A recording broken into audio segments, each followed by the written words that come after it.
Welcome to Fantasy Football Today Dynasty. I am your host, Heath Cummings, joined today by my friend Sam Wagman. Sam's been on the show multiple times in the past, or at least this is his second time on the show. Sam, tell everybody where they can find your work. Well, you can find all my work over at Football Guys. You can find me yelling about fantasy football on Twitter /X, whatever it is, at Swagman95. But yeah, happy to be here. Thank you for having me on. Hope you had a Merry Christmas and everything's going well for you fantasy wise. I had a very Merry Christmas. I wouldn't say everything's going well for me fantasy wise. I made the mistake of tweeting about one of my lineup decisions last night. And so now I'm going to share my pain with you. But I thought, I got to play Zack Shatner. He's started 4 games this year. He's averaged 22 fantasy points per game. I'm going to play him. I'll figure out who to bench later. Charbonnet scored 10 points. Now I have to bench one of Bucky Irving, James Cook, A.J. Brown, Brian Thomas, or Mike Evans. And the thing is, I think one of those 5 guys is probably going to score fewer points than Charbonnet did. Yeah, I don't know. I don't know exactly how I feel about that. I personally would have sat Charbonnet. I had just a weird feeling that nothing was going to go right for either team last night. I did say I put on Blue Sky that I was too scared to put it on Twitter, so I put it on Blue Sky. That's what I do whenever I have a take that is too frightening to share with my 5,000 or 6,000 plus followers on Twitter. I put it on Blue Sky for my 1,000 or however many are on there. And so I won't get flamed when it's bad, but it ended up being right. I did say that I'm afraid that he lays an egg. And I think 10 points is a certifiable egg when you had a lot of people labeling him kind of one of the starts of the week there. And it made sense, but I was worried about the injury. Those obliques take time to go away. Just the offense was terrible. The Seahawks offensive line is awful. It's just not awful. A good line.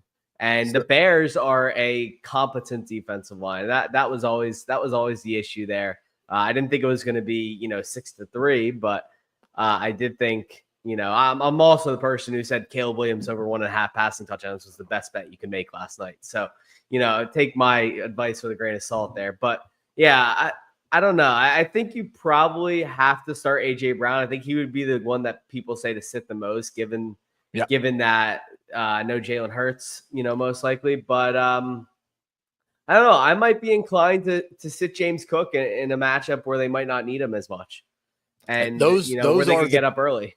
Those are the 2 that I've flip-flopped back and forth between A.J. Brown and Jalen Hurts. It'll probably come down to me making a terrible decision on Sunday afternoon. Looking forward to that. So it turns out Zack Shatner was a risky player to play in Week 17, and today's Dynasty show is all about the riskiest players in Dynasty as we head into the offseason. And we always start, of course, with 3 questions for our guest.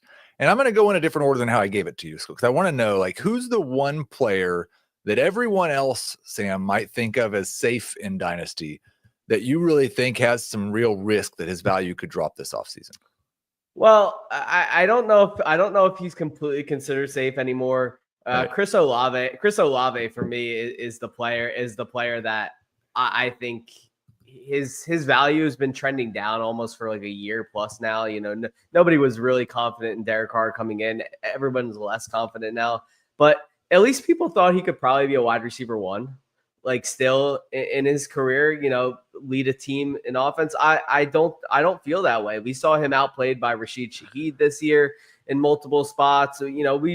We've seen very good wide receivers are able to overcome the deficits around them, be it a quarterback, be it an offensive scheme, be it just subpar play calling. I don't think Chris Olave has been able to overcome any of that in the past year plus. And I'm officially worried about him as an asset. I've moved off of him over the past few months in any remaining dynasty leagues I still had him in.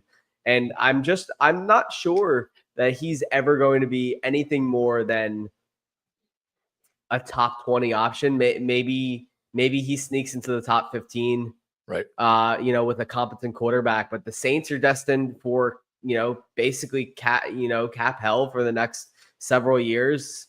The quarterback situation's in flux. They don't have a head coach. Clint Kubiak's system was good for Derek Carr, but it wasn't good for Chris Olave. So I think you have a lot of questions there on an asset that people viewed as probably one of the safest heading into the last couple of years. And I think that opinion has probably drastically changed over the last 12 months. I know it's drastically changed over the last 4 months, given what we've seen from him. So I think Olave is a very, very scary dynasty asset. So that's really interesting, because I think the public perception, especially if you're talking about like where he's probably ranked for most people right now, versus where he could be this time next year, is a real risk. He is actually, I believe, one of my biggest fallers at wide receiver. I'm right now working on my 2025 dynasty rankings that I'm going to try to have ready for New Year's Day, or at least the day or two after that. And I'm looking at where I had Chris Olave ranked last January, and he was wide receiver 8. And he is not currently a top 20 dynasty wide receiver for me. So that some of that drop's already happened, but I think you're right. There's still a lot of risk there, and a lot of people viewing him as like a surefire top 20 dynasty wide receiver, and I'm not sure that he is. So I want to transition for just a moment here. This will be, of course, the dynasty show, but we got dynasty managers playing in fantasy championships, and we kind of hit on this a little bit at the start. We're expecting Kenny Pickett to start for the Eagles against a Cowboys defense that's been much better over the last month.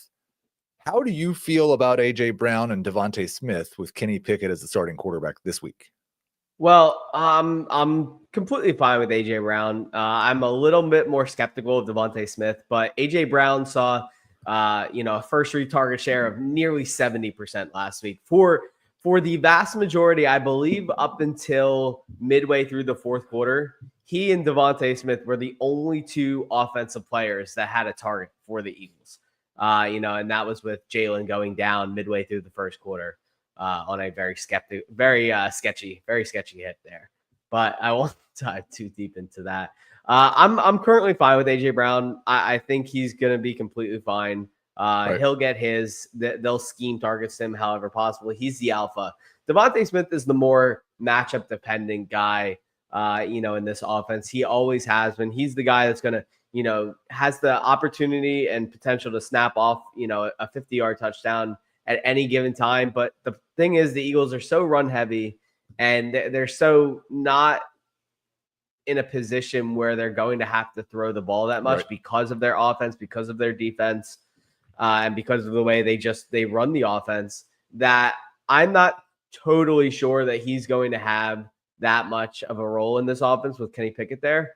And I don't think that Dallas is a team that's going to threaten them to the point where he's going to have to play that big of a role. He might still get a touchdown, a deep shot from Kenny Pickett there. But I think the targets are going to be heavily concentrated to A.J. Brown. Saquon Barkley might have 30 touches in this game. This is not a matchup that Eagles fans should really be scared of, but it's one they're going to want to win. And I think they're going to try and do that by taking the ball out of Pickett's hands as much as humanly possible. I wouldn't recommend starting him. I don't think he throws for more than, 175 yards, maybe a touchdown. But, Dallas is a ball hawking secondary. They have a very good defensive line that kind of wreaked havoc on the Eagles the last time these two teams played. So I'd be a little bit worried about starting Kenny Pickett, in your leagues there this week. I'm a little bit worried about starting all of the Eagles except for Saquon Barkley. I do think most people are probably starting A.J. Brown. I will say that I benched Devonte Smith for Keenan Allen. So that feels awesome.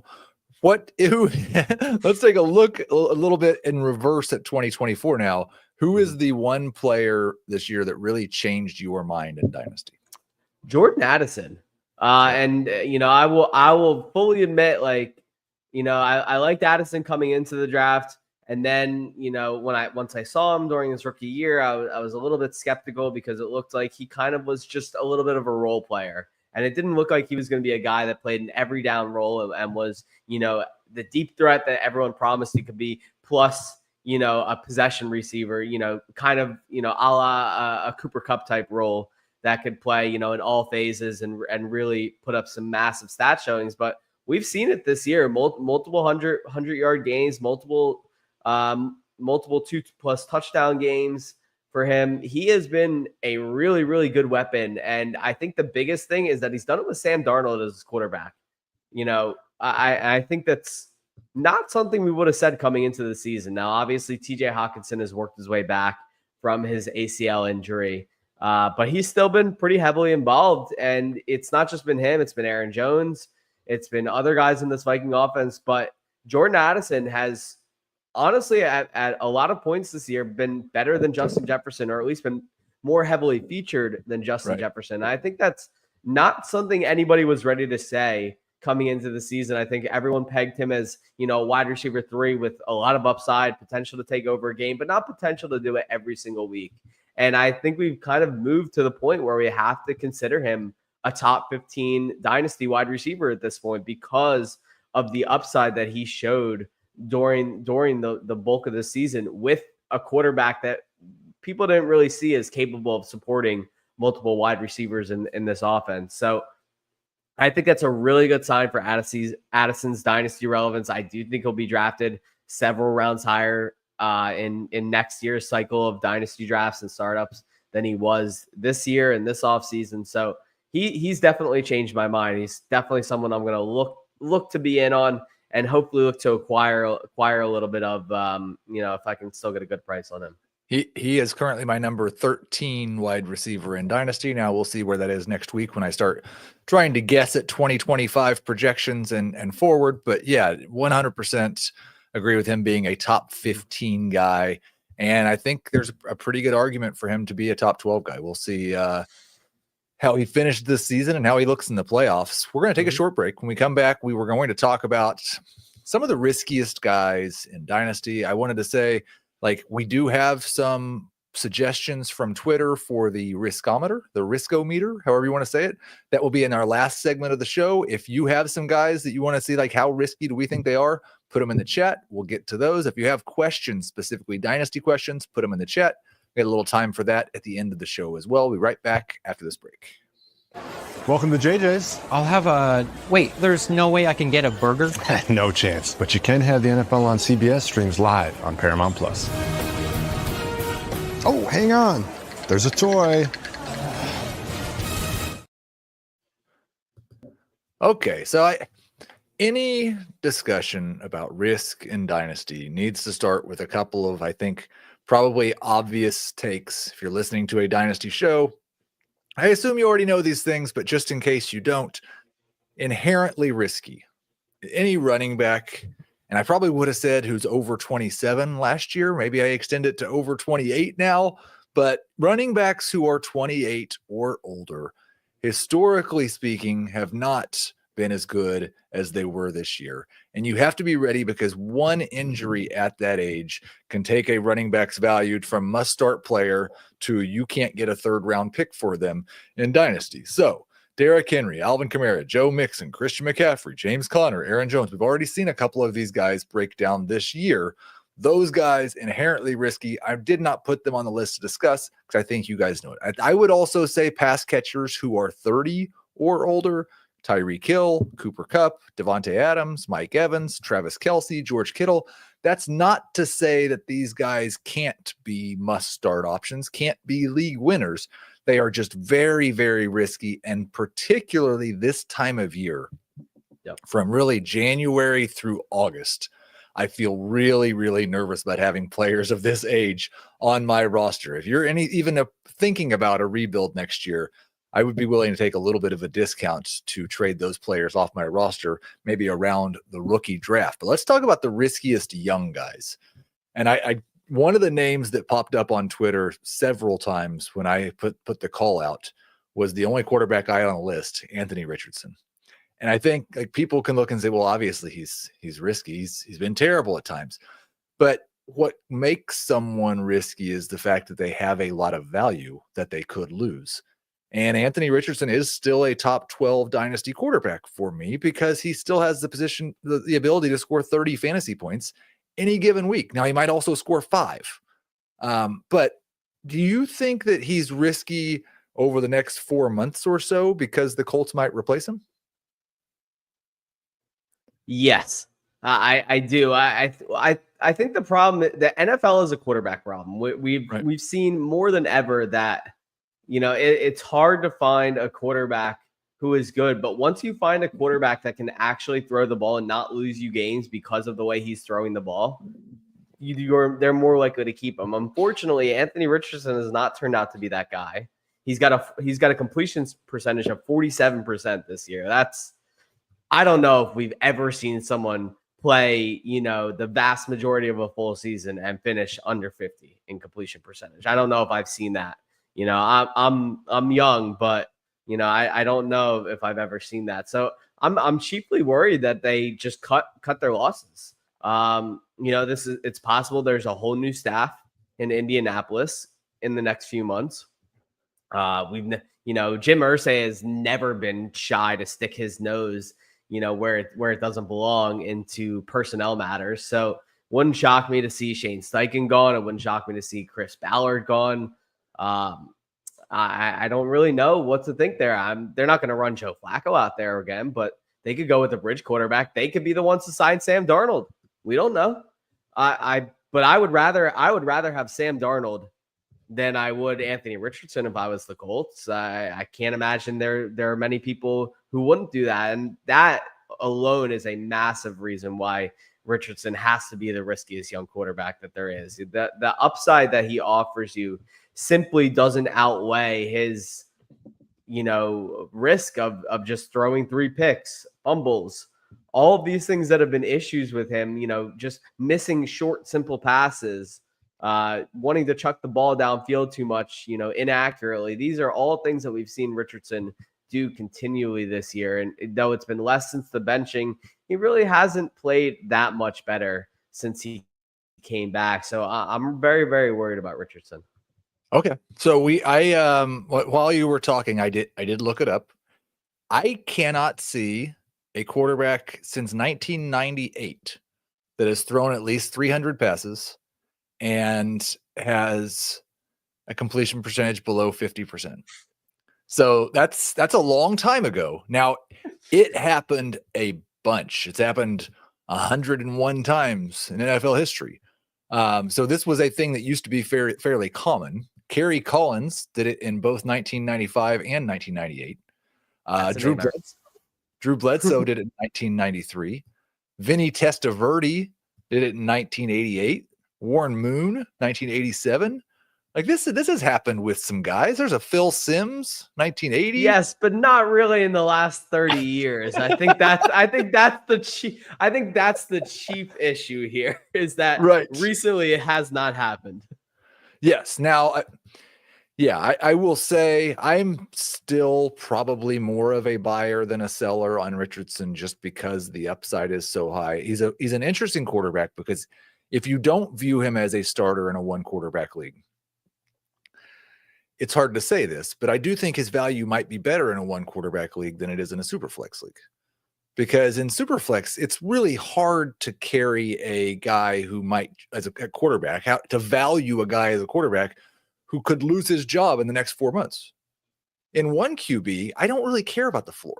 I'm just looking to go find a guy who could be a league winner. And Anthony Richardson could still, like, if you told me that Anthony Richardson was going to go score 35 fantasy points this week, it wouldn't, and finish as QB1 overall, it wouldn't surprise me. He's going to win. Adam Azer, I'm facing him in a league, and Azer has Baker Mayfield and Anthony Richardson, and I know he's going to start Baker Mayfield, and I'm kind of glad he's going to start Baker Mayfield, because I'm kind of scared of what Anthony Richardson might do to me. Right. So yeah, he is definitely if you can get him, I think in Superflex for less than a 1st-round pick, then you must do it. But a couple of seconds for a guy like that could be that good, certainly. But there's a lot of risk. I've got 3 running backs, and it's really just a profile. It's not necessarily a profile that all these guys share, but Bucky Irving, Chase Brown, Tyrone Tracy. It's the young running back who was a day 3 or UDFA, who could be replaced at any minute. Like those guys, just almost every year we have them pop off, and then the next year they get added competition. And one thing that we kind of noticed coming into this year was that it seems to happen more when there's a coaching change. If the coach who had you when you were found money stays there, they're more likely to stick with you. If there's a coaching change, they're more likely to be a running back change as well. I guess Tracy would be the one we'd have the biggest concern about a coaching change, right? Yes, absolutely. Do you feel like Bucky Irving and Chase Brown are because they're the way they're performing and their age, and if you don't think about anything else, that's probably a top 12 dynasty running back. Yeah. So do you think that's valid for those two guys? Yeah, I want to talk about Irving first, chiefly because I don't really have any concern. I think there were a lot of people who had Bucky Irving as their RB1 in this class coming into the draft season, and then he dropped off, a lot of boards due to his size and some measurables that weren't great. But there really weren't a ton of concrete reasons why people dropped him down their rankings a lot. And I don't think he ever really deserved to be a day 3 pick in the draft. Which is kind of why I'm perfectly okay with him. He's looked absolutely fantastic. Right. He stole this job. He robbed this job from Rachaad White. He didn't take it. He didn't earn it. He robbed it. He straight up went in, stole it, and he has played absolutely fantastic. No matter the defense, really has looked really, really good. Despite playing half the season in kind of an accessory role. But I think that he's an absolute, star. I think he has no issue of losing his spot. Chase Brown, I would be a little bit less concerned about, but as long as Zack Taylor stays there, I think his job is safe too. They've given him all the work. They haven't cycled a backup in for him. I would be a little bit concerned about touch fatigue for him, heading into next season, given the fact he's averaging an average of 25 touches a game, something like that, since Zach Moss went down. But I think that he's very solid too. I think everyone thought that Brown was in store for a big season this year, and a lot of those people were really right on the noggin there. And none of the offensive issues have been on him. He hasn't had a fumbling issue. He hasn't had, any of those issues. He's really good and, is very solid in pass protection. So he kind of clears up a lot of the issues you have with these day 3 running backs that get a lot of volume late in the year and lose their jobs the next year. Unfortunately, Tracy, I'm just skeptical of because, he's that converted wide receiver who is still learning how to play running back, but he's going to lose his head coach. He's going to lose his general manager. Most likely, I would say both of them are gone. There's going to be a new quarterback in town. The offensive line, it was fine, but, the Giants are going to look to a rebuild. So I think that's probably the best case scenario, is that it's a full rebuild and he stays because he's a cost-controlled asset and they have no reason to spend draft capital or free agency money on another running back while they're clearly going to be mired in a rebuild for, the next couple of years at the very least. So you basically have no risk for Bucky Irving, a little bit of risk for Chase Brown, and a whole lot of risk for Tyrone Tracy. Yeah. No, I think Tracy does have a chance to keep his job, given the fact that he has looked very good at creating his own yards this year. But he would still be the massive risk for me. A couple of wide receivers here, and I had a hard time finding risky wide receivers, as you should, because that's probably the safest position in Dynasty. But there are a couple of guys that I think, depending on how you value them, could be major risks. One is T. Higgins, heading into another offseason with an uncertain contract, a lot of minor nagging injury issues over the last 2 or 3 seasons. Could be not playing with Joe Burrow anymore. We'll have to see how that goes. I would guess they're probably just going to franchise him again. And then is he playing through injuries if he's being franchised again? We'll find out. And then the other one's Rashee Rice. And I know, obviously the injury is one thing to come back from. And then there's the question marks over whether we have a suspension coming at the start of next year. Which I think you probably do. And then you have Xavier Worthy kind of doing his Rashee Rice impression at the end of this season, like looking like he's fulfilling his promise as a first-round draft pick. Not to mention Hollywood Brown. Well, Hollywood Brown's on a 1-year deal, so he might be gone. That's true. So between Higgins and Rice, do you share any concern with those guys? I think a lot of people probably value them as top 20 dynasty wide receivers. Where are you at? Can you refresh my memory here on Rice? Was that a multi-ligament injury or was that just ACL? I think it was just ACL. Okay. I'm way less concerned if it's just an ACL. It happened early enough in the year. I think he should probably be cleared sometime this summer. And I think he should be fine. I'm not too worried about him because he's attached to the best quarterback in the sport and the best offensive coordinator in the sport. I really am not that concerned with Rice. I'd be way more concerned about a guy like Tank Dell than I would with Rashee Rice, kind of on the same track there, young stud in their second season. But Higgins, I think someone's going to throw a bag of money at Higgins. I don't know. I'm not totally sure that the Bengals are going to spend, what would it be, 28 million to franchise him probably.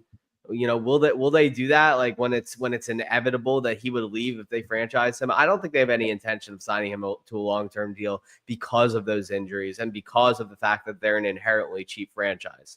I think they know that Jamar Chase is the alpha. They have, a lot of guys on their defense that they'd like to lock up there. Some guys on the offensive line as well.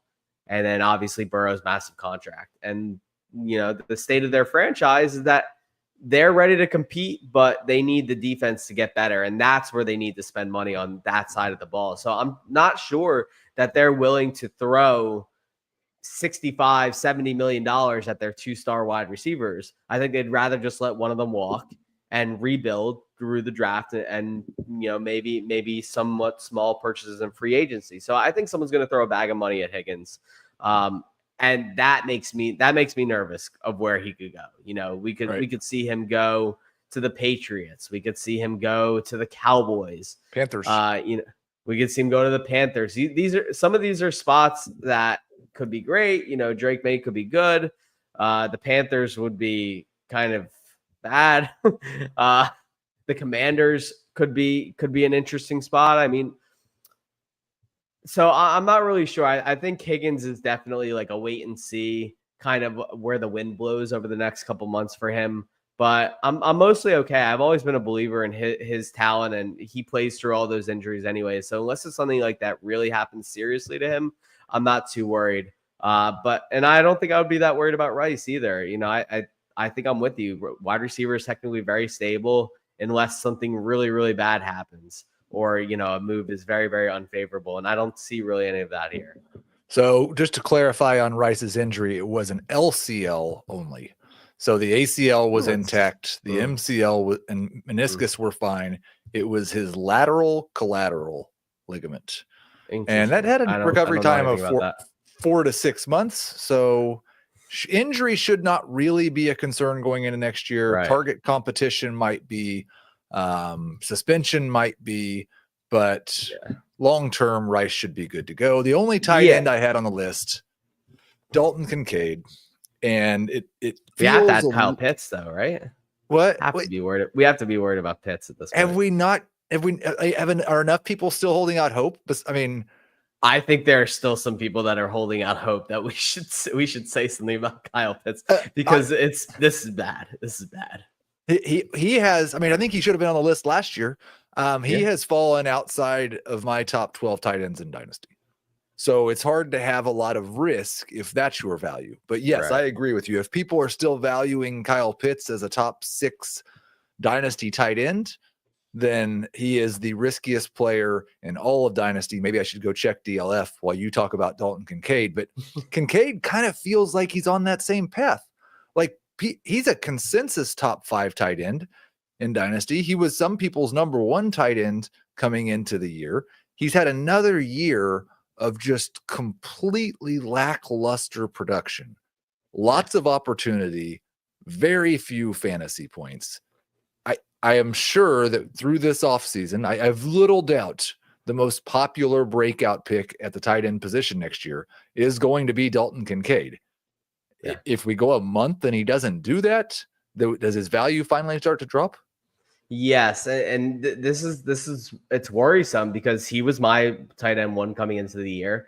One of my favorite players to target in almost all of my redraft leagues this year. Grabbed him everywhere I could, and I watched as he did nothing. 4 points, 5 points, 8 points, 12 points. That 1 week he caught a touchdown. Nothing. I mean, and then the injury and the offense being run heavy and just all these factors seemingly working against him. And still, the one pervasive thought that I have in my head is maybe he's just taking the 3 years that we've used to see from tight ends to kind of adjust to the NFL, because he was a wide receiver playing the tight end position coming out of college. And maybe he's still learning the nuances. But that was the excuse I used this past off season. So I don't know. I want to be positive, but because Buffalo's target competition is so lackluster there.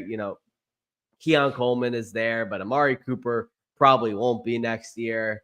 But Dawson Knox still plays a healthy role. The Bills want to run the football. I mean, these are all bad things. So I'm not sure. I think we have to wait and see. But I would still, if you can, I would try to move off of them.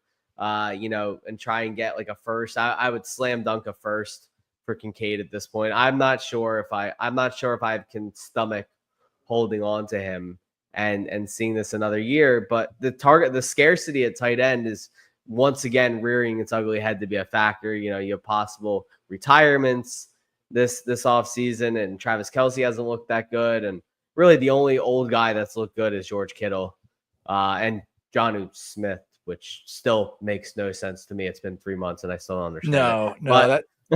I will say I just checked December ADP from our friends over at Dynasty League Football. Dalton Kincaid is tight end 8, which is actually looks like he's tied at tight end 7 with Mark Andrews. So, and tight end 10 is where Kyle Pitts is. There's still a little bit of risk for both of them at that spot, but that's the lowest I've seen Kincaid in ADP or rankings, probably since he was. I almost think that's a buy. I almost think that's a buy at tight end 8, because again, the scarcity plays the whole role here, right? So if we take into account that Kelce continues to tumble down the rankings a little bit, given the fact that he's and he is behind those guys. Minimized. He's a tight end 12. Yeah. So who's ahead of him? So who do we have the top Brock 7 Bowers, guys ahead of him? Okay. Brock Bowers, Trey McBride, Sam Laporta, Okay. TJ Hawkinson, David Njoku, George Kittle, Mark Andrews. And Njoku's interesting for me.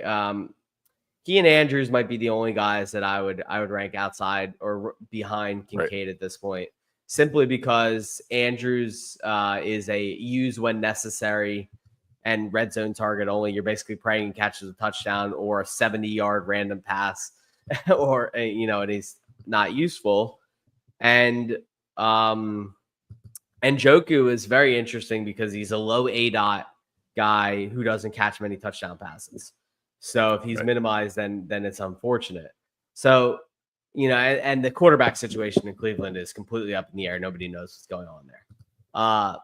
So I would almost consider Dalton Kincaid a buy at tight end 8, only because the unknown is kind of better than the known to some degree. Right. And I don't know if there's a whole lot of room between those 3 assets there. So I would label Kincaid a buy at tight end 8, simply because the offense he plays in, and we know that he can play a very strong route running role in this offense, but we need to see it. We do need to see it. So let's take our second break, and when we come back, we'll get to the Risk-O-Meter with some suggestions from Twitter, and we'll answer a few of your questions from the chat.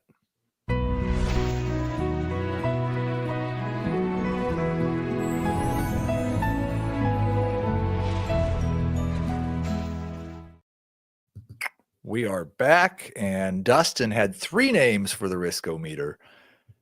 Kyle Pitts, who we just talked about, Najee Harris, and Trevor Lawrence. Excellent, excellent suggestions. And I'm just going to give the cost on these guys to help you decipher the risk. Trevor Lawrence in most recent ADP, QB 19. Interesting.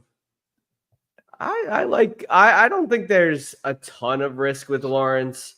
I'm intrigued to see what they do. Again, the coaching staffs play a huge role here, right? We have to assume that Shad Khan will fire Doug Peterson, and hopefully Trent Baalke once the season is over. I don't know, because I love the cast in Jacksonville. Tank Bigsby and Trevor Etienne form a very nice 1-2 punch, receiving and rushing there, running the ball. And Brian Thomas Jr. is obviously going to be a superstar. Christian Kirk and Parker Washington can play kind of supporting roles there. And they just have to find another kind of outside receiver there. And then you still have Evan Ingram and Brenton Strange who look good.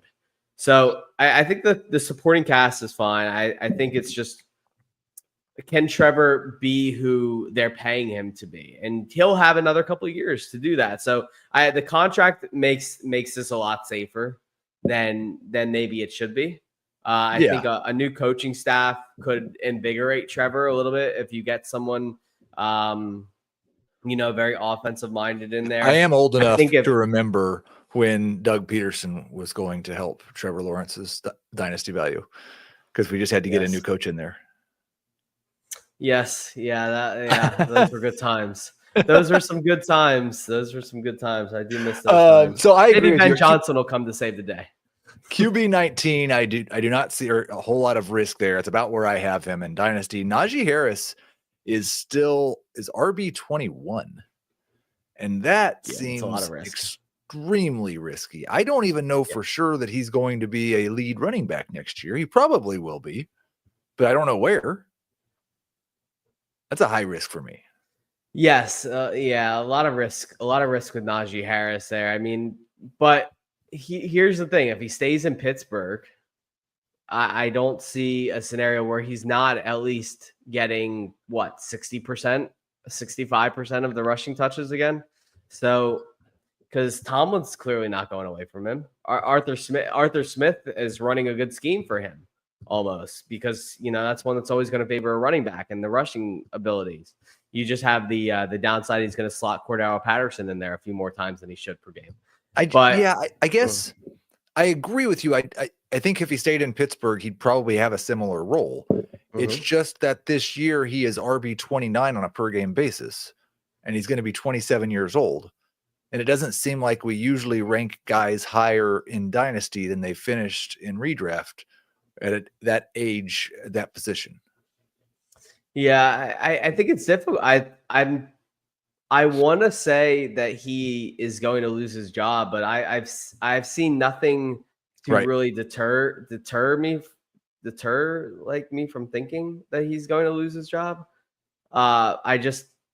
I don't know. Like, despite the fact that Jaylen Warren continues to look better, they continue to throw Najee Harris out there in early down packages, and they just continue to throw him out there 15 to 20 times a game. So, is this a case where we as dynasty managers know better than Arthur Smith?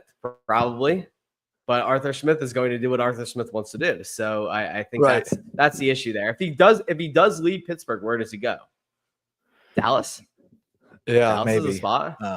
That's the other thing, is it's a very risky year for anybody going to free agency as a running back, because we got a lot of good running backs coming in this class.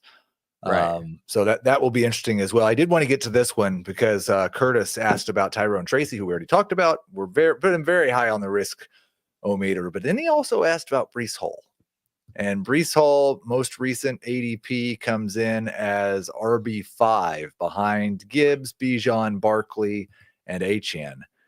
He has not really delivered this year on the upside, but that's kind of been the case for most of the Jets. There's going to be a new coach there. There might be a new quarterback there. is there a risk that things are even worse for Bijan or for Brees? Is there a risk that RB5 just looks ridiculous a year from now?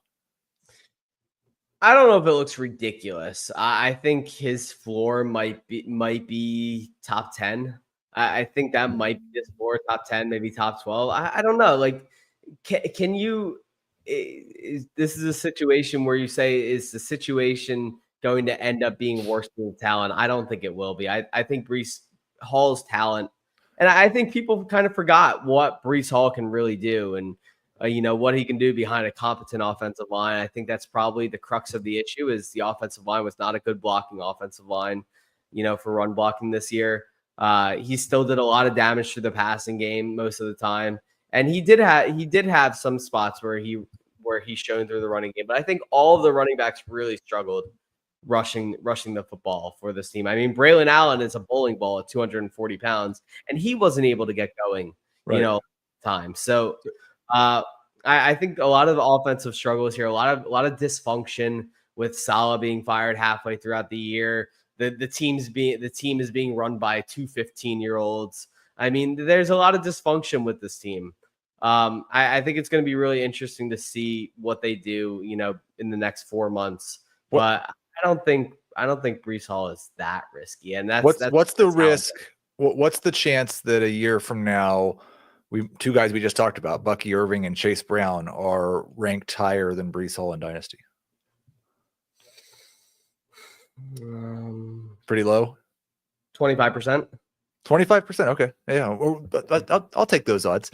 Let's get to the chat. We got a couple questions here. We'll go more rapid fire on the chat questions. John has a good question, and I almost put CJ Stroud on the Riskometer, but he actually asked, after his sophomore slump, which rookie QB worries you the most? Zero chance that I'm paying up for Bo Nix at current cost.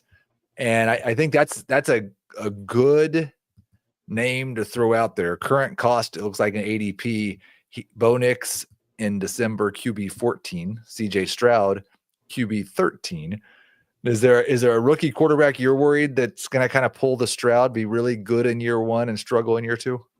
Well, at QB 14, I just want to say I would buy all day on Bo Nix at QB 14. The rushing upside, the passing upside, Sean Payton's offense, the possibility that he's not working with Cortland Sutton as his top wide receiver and his only solid wide receiver next year. I think these are all very, very good things for Bo Nix. I'm a little worried about Stroud. I think QB 13 is really fair for him. I think it was also very unfair for us to put him at QB 5 last year. Right. He doesn't really run. He ran a lot more this year, but the decision making has been pretty suspect. I mean, the offensive line has been terrible. There's no two ways around that. I mean, he's that interior offensive line has been atrocious for Stroud this year. I'm pretty sure he's taken 60 plus sacks, something like that. He's taken a lot of sacks this year. Right. So I don't know. Like, I'm very worried about Caleb Williams. I'm interested to see where you stand on Caleb Williams, because part of it is the Bears and their just eternal stink, just bring everyone around them down. Yeah. But part of it is the decision making doesn't look that great. No, everything that I was concerned about with Caleb Williams coming into the NFL, I remain concerned about. I don't know that he fits the Stroud comparison very well because he's not been particularly good, but he just still, like, I was told that he's got Keenan Allen and DJ Moore and Rome Odunze, and guys are going to be open, and he gets the ball out on time, and he just hasn't done that at all. The offensive line's bad, and not all the sacks are his fault, but too many of the sacks are his fault. So I'm concerned, but he's still so wildly talented.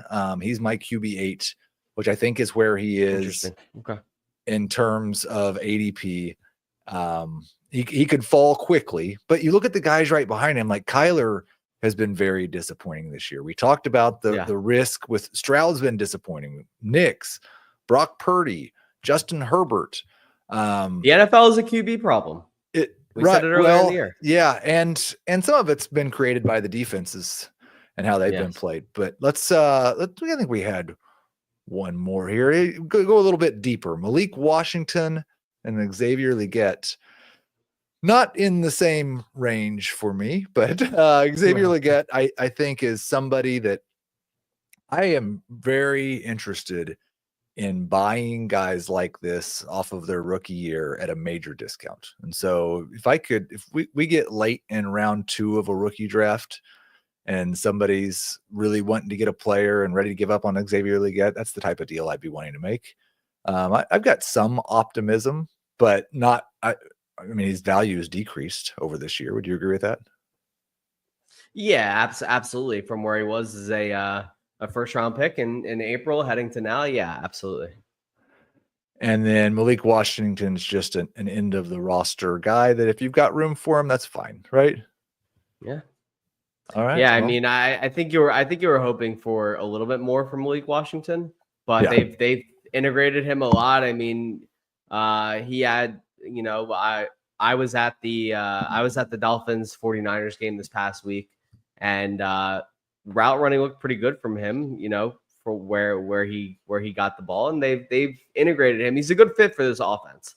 I think that's a good thing as long as Mike McDaniel is there. If something happens to Mike McDaniel, then that becomes really bad because he's not a prototypical wide receiver. I guess we can say he's kind of just one of those speed option guys, that you want to send down the field or you want to put him in motion, jet sweeps, end arounds, things like that. He can burn a defense. He's good at returning game. But yeah, I don't know. I don't know if there's anything special about him, really. That's going to do it for Fantasy Football Today, Dynasty. Before we go, though, Sam, I just want to give you one more chance to tell people where they can find your work, what you got coming up. Yeah, absolutely. You guys can find me on Twitter at Swagman95.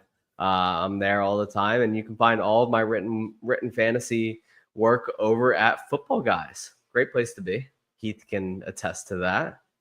Absolutely. We've had a lot of football guys on this show over the past year. I want to thank everybody who was active in the chat, everybody listening on the podcast. Thanks to Debo. Thanks to Sam.